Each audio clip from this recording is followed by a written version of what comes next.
আজ আপনাদের এমন একটা জায়গায় নিয়ে যাব যেখানে না আমি কখনো গিয়েছি বা আপনারা গিয়েছেন। আমি জানি এখানে অনেকেই আপনারা যান নাই বা যাওয়ার কথা চিন্তাও করেন না। আমার আজকের ভিডিওটা দেখার পরে আপনাদেরও শখ জাগবে আমার মতো একবার হলেও ওই জায়গা থেকে ঘুরে আসা। অনেকদিন যাবত আমার হাজবেন্ড আমাকে বলতেছিল আমাকে জেনেভা ক্যাম্পে নিয়ে আসবে। এখানে নাকি অনেক ডিফারেন্ট টাইপের খাবার পাওয়া যায় যেটা আগে কখনো আমরা খাইনি। কয়েক মাস আগে আমরা এদিক দিয়ে ঘুরে গেছি, তবে ভিতরে আর ঢোকা হয়নি, সেদিন সন্ধ্যা হয়ে গিয়েছিল।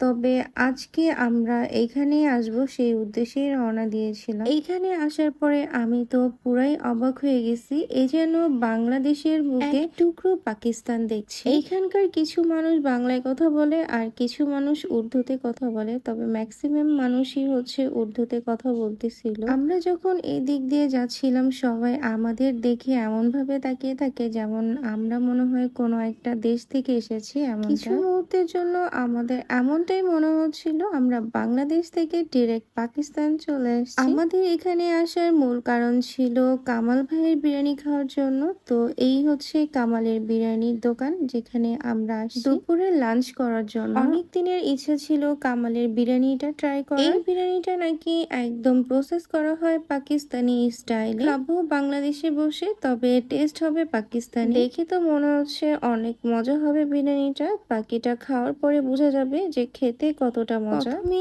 আমি মাংসটা দেখতেছিলাম এটা সফট নাকি হার্ড। আমি হাত দিতে না দিতেই মাংসটা কিন্তু ছুটে চলে আসলো। এটা দেখে তো আমার অনেক ভালো লাগতেছিল।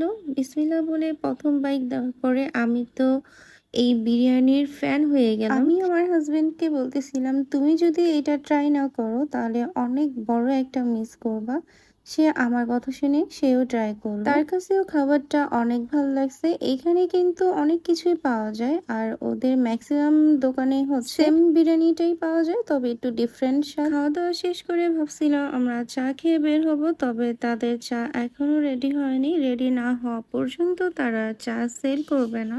রাস্তার পাশে একটা চায়ের দোকান দেখে আমরা বাইক থামিয়ে চা খেয়ে নিলাম। বেশ কয়েকদিন গরম থাকার কারণে প্রচন্ড মাথা ব্যথা ছিল, তবে চাটা খাওয়ার পরে হয়তো বা একটু রিল্যাক্স লাগবে এমনটাই লাগতেছিল। আপনাদেরকে তো বলাই হয়নি কামালের বিরিয়ানিটা কেন এত মজা লাগলো, কারণ ওদের পুরো বিরিয়ানিটা ঘিয়ে রান্না করা হয়েছে আর একদম মশলা ছিল না, যার কারণে খেতে এটা অনেক মজা ছিল। যাই হোক, কথা বলতে বলতে আমরা চলে আসছি পল্টন। চায়না টাউনে যাব, যেহেতু সামনে একটা ঈদ আসতেছে তো টুকটাক বাচ্চাদের জন্য কেনাকাটা এখন থেকে করা শুরু করে দিয়েছি, কারণ কয়েকদিন পরে আমরা আর মার্কেটের দিকে আসবো না, আমরা যাব হচ্ছে খামার ঘুরে দেখার জন্য। কারণ কোরবানি ঈদে আমরা হচ্ছে গরুহাটে অনেক ঘুরি, কারণ আমাদের কাছে গরুহাটে ঘুরতে অনেক ভালো লাগে। আপনারা যারা আমাদের নিয়মিত ব্লগ দেখেন তারা তো জানেনই আমরা রোজার ঈদে এতবার মার্কেটে যাই না যতবার কোরবানি ঈদে